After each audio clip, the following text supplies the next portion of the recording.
Hi there. Before we begin, I just want to say thank you for being here. Whether you stumbled upon this video or sought it out, this space is for healing, for hope, and for finding strength in our most vulnerable stories. Today, I'm sharing something deeply personal. It's a journey through darkness, yes, but also one of resilience, redemption, and rebirth. This is ... From trauma to triumph, my journey to healing and recovery. Take a deep breath, and let's begin. The nightmare started subtly, a flickering image at the edge of my vision, a whisper just beyond hearing. For years, I had compartmentalized, buried, and ignored the memories, convinced that if I didn't acknowledge them, they couldn't hurt me. I was wrong. My name is Elara, and this is the story of how trauma almost stole my life, and how, painstakingly, agonizingly, I fought to reclaim it. My early childhood was idyllic. A small town nestled in the Appalachian Mountains, a loving family, and endless summer days spent exploring the woods. We had a sprawling garden, bursting with tomatoes, zucchini, and fragrant herbs. My grandmother, a woman whose hands seemed to possess a direct connection to the earth, taught me the names of every flower and the secrets of growing things. She was my anchor, my confidant, the steady presence in a world that would soon become unbearably turbulent. The shift began when I was 8. My father, a charming and charismatic man on the surface, began to unravel. The whispers started first, hushed conversations between my parents, strange silences at the dinner table. Then came the anger, a simmering rage that seemed to consume him from the inside out. He lost his job at the local factory, a victim of downsizing, and the financial strain exacerbated his already fragile mental state. The loving father I knew was replaced by a volatile, unpredictable stranger. The garden, once a sanctuary, became a battleground. My grandmother tried to shield me, but her efforts were ultimately futile. The violence escalated, both physical and emotional. I became adept at predicting his moods, at anticipating the outbursts, at making myself as small and invisible as possible. Sleep became a luxury, haunted by fragmented images and the ever-present fear of what the night might bring. School was my escape, a brief respite from the chaos at home. I excelled academically, pouring all my energy into my studies, seeking validation and control in a world that felt utterly out of control. I buried my emotions deep down, constructing a carefully crafted facade of normalcy. I became a master of disguise, hiding my pain behind a bright smile and a cheerful demeanor. But the cracks were there, hairline fractures in my carefully constructed armor. As I entered adolescence, the cracks widened. I started experiencing panic attacks, sudden surges of anxiety that left me breathless and disoriented. I became increasingly isolated, withdrawing from my friends and family, convinced that no one could possibly understand what I was going through. I self-medicated with alcohol and drugs, seeking temporary relief from the relentless emotional pain.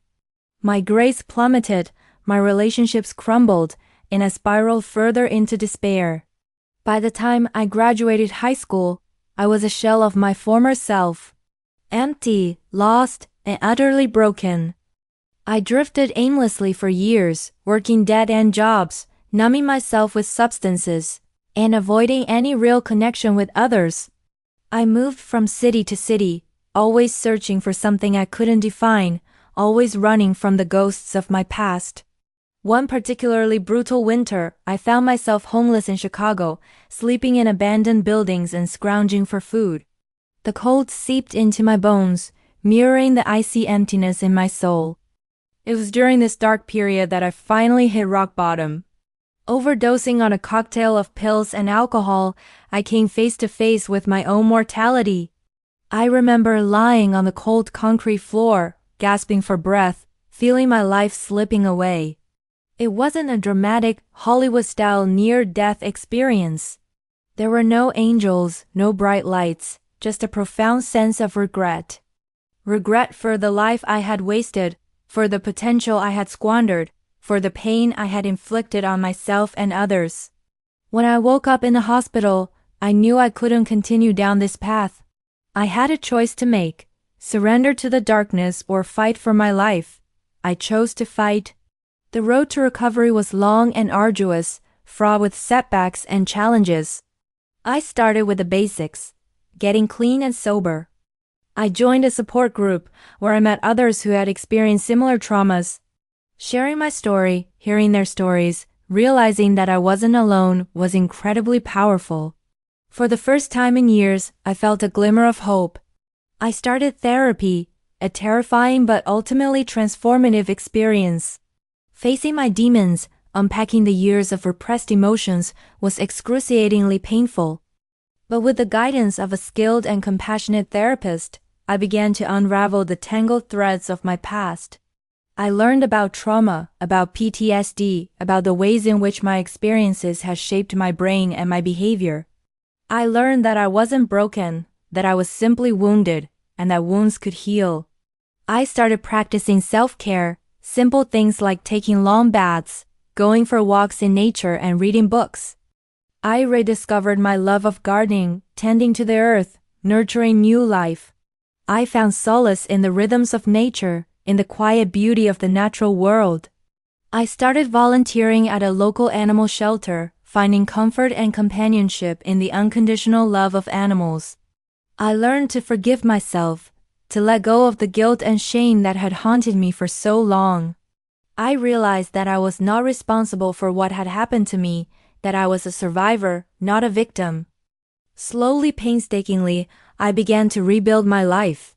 I went back to school, earning my degree in social work. I wanted to help others who had experienced trauma, to be a beacon of hope for those who are struggling. I started working at a non-profit organization that provided counseling and support services to survivors of abuse.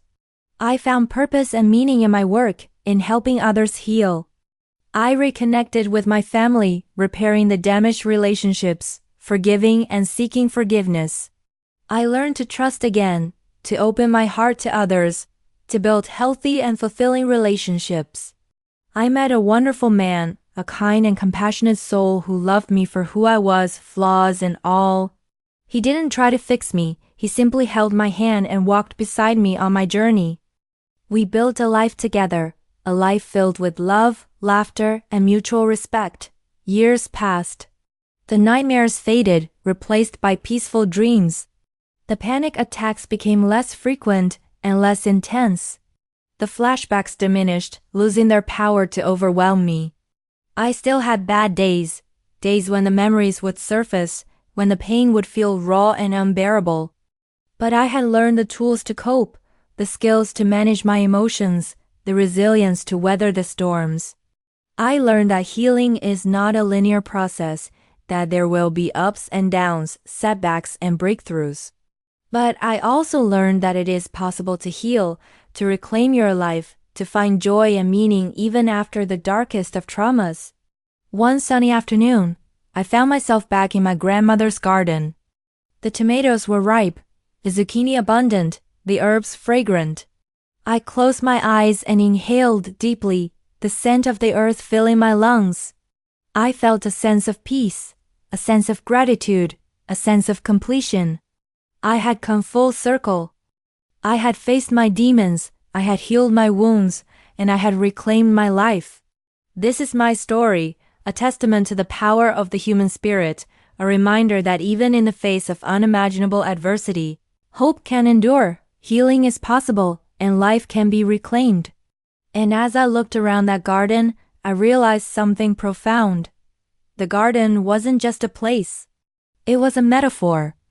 My life, once a barren wasteland, had been cultivated, nurtured, and brought back to life, bloom by painful bloom.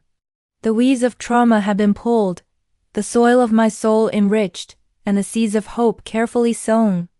And so, I continued to tend this garden, my life, with the same love, care, and dedication that my grandmother taught me. The sun setting cast long shadows across the rows of vegetables, illuminating dust motes dancing in the air. I knelt, feeling the cool earth beneath my hands as I gently pruned a tomato plant, pinching off suckers and tying up unruly branches. Each act, Each small gesture of care was a silent affirmation, a commitment to my continued healing.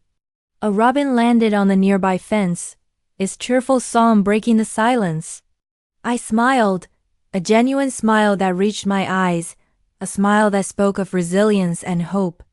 The trauma had not defined me, but it had shaped me. It had forged within me a strength, a compassion, and a wisdom that I never knew I possessed. I had learned that true healing comes not from erasing the past, but from integrating it into the present, from finding meaning and purpose in the pain. Later that evening, as I sat on the porch, watching the fireflies dance in the twilight, I reflected on my journey. The scars of trauma remained, etched into my soul like intricate tattoos, but they were no longer sources of shame or pain. They were badges of honor, symbols of my strength, my resilience, my unwavering commitment to healing. I had reclaimed my life, not by denying the past, but by embracing it, by learning from it, by allowing it to shape me into the person I was meant to be.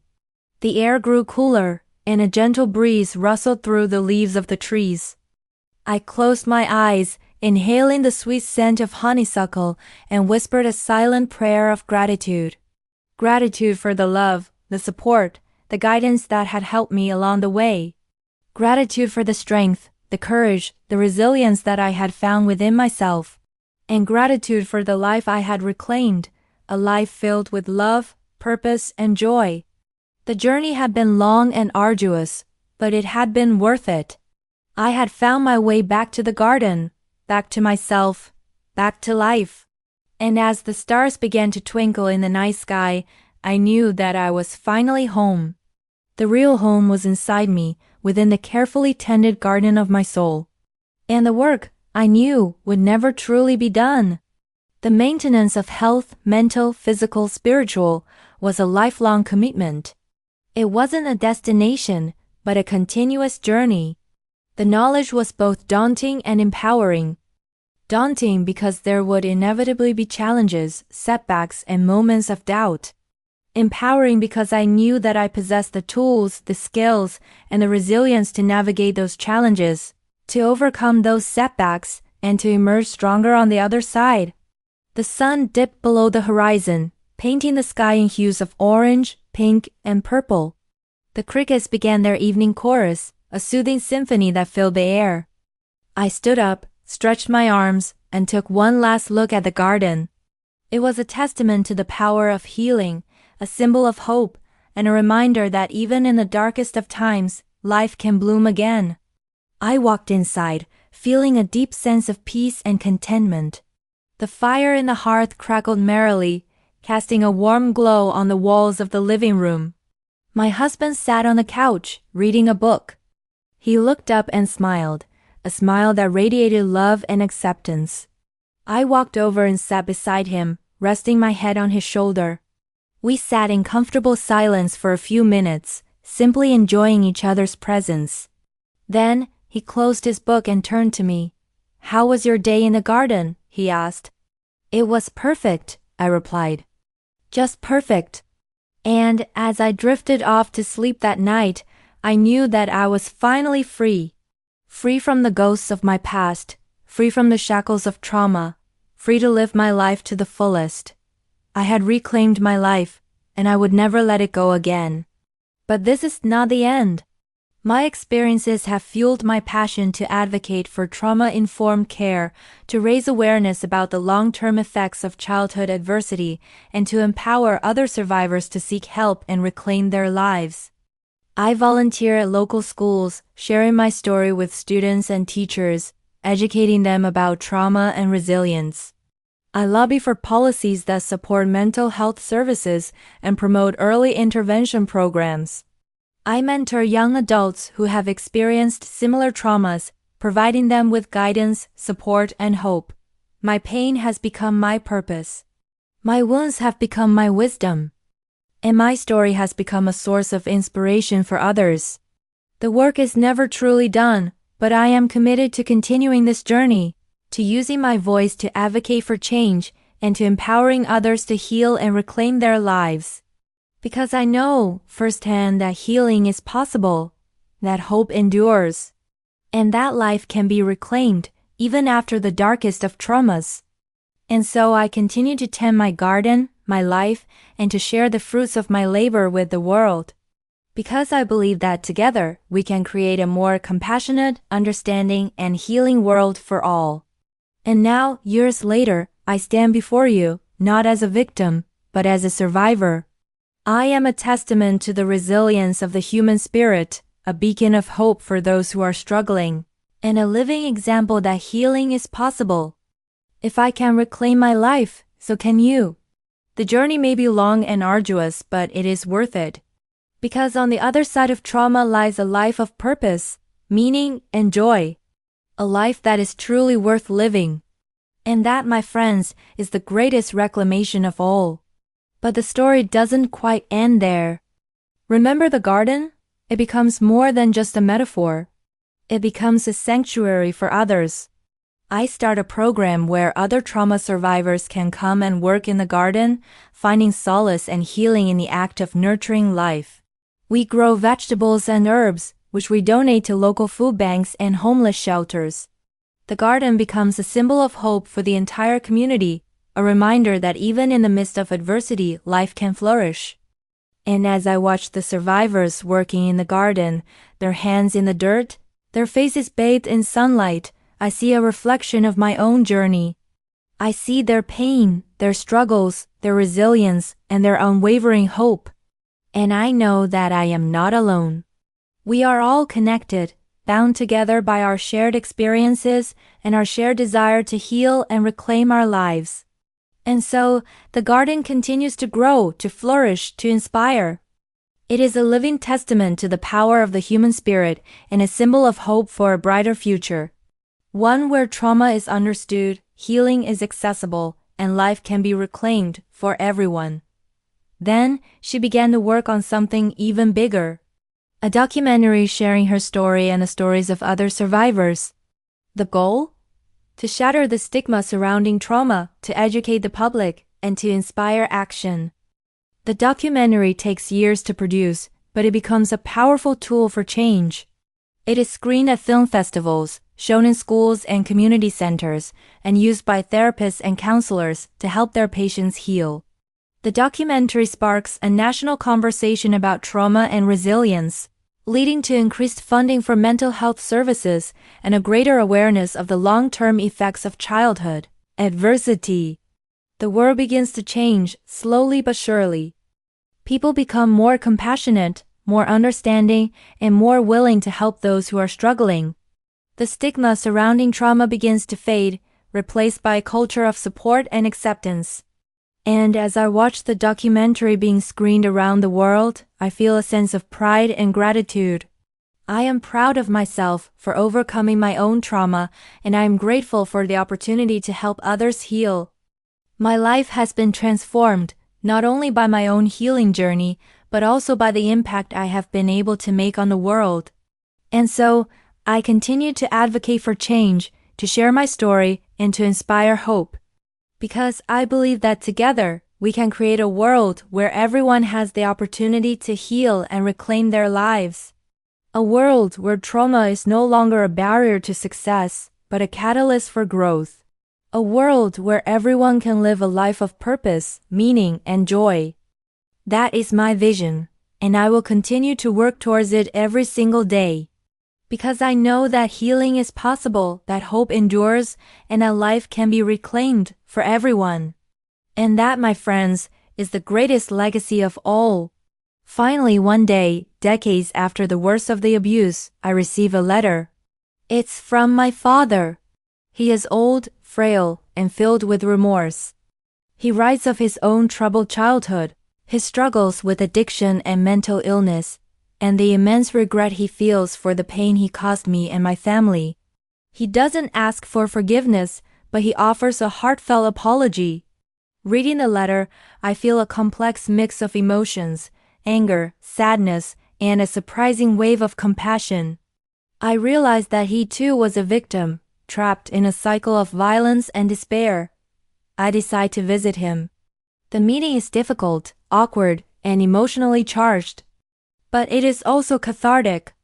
We talk, we cry, and we begin to heal the wounds that have festered for so long. I don't forgive him completely, but I offer him a measure of grace. I realize that forgiveness is not about condoning his actions, but about releasing myself from the burden of anger and resentment.